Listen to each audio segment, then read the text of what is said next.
La musica che abbiamo scelto è musica accogliente per lo spirito del carnevale, pensando sempre che noi siamo un luogo di cultura, ma la cultura deve essere, non va mai vista con troppa soggezione, altrimenti poi dopo, come dire, rischiamo di ritrovarci con gli stati d'animo delle scuole quando dovevamo essere interrogati. La cultura è la cosa più vicina alla nostra vita, è la nostra vita di tutti i giorni. Al via la programmazione carnescialesca del Gran Teatro La Fenice, che per questa occasione propone due titoli di rara esecuzione del catalogo mozartiano, Il sogno di Scipione e Il Re Pastore. Entrambi i pezzi sono due pezzi del giovane Mozart, addirittura il sogno di Scipione del giovanissimo perché aveva 15 anni, qui ne aveva 18, ma comunque parliamo sempre di un giovane talento che in questa musica ci fa sentire tutta la la vitalità rispetto a questo mondo del teatro musicale che lui stava esplorando. Poi sarà la volta di Rossini. Domenica prossima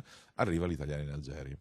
Italiano in Algeri di Rossini, Gioachino Rossini, compositore legatissimo a Venezia, che a Venezia ha iniziato e finito la sua carriera italiana, la vede con l'Italiano in Algeri proprio del 1813, quando aveva 21 anni, vede proprio facciamo una produzione nuova di quest'opera che Rossini aveva scritto per un teatro veneziano nel 1813. Quest'anno non ci sarà il ballo della cavalchina, ma Abbiamo due serate su Italiani in Algeri che continuano dopo lo spettacolo con un cocktail alle Sale Apolline. Le Sale Apolline che sono sempre state un luogo di musica, in passato anche di intrattenimento,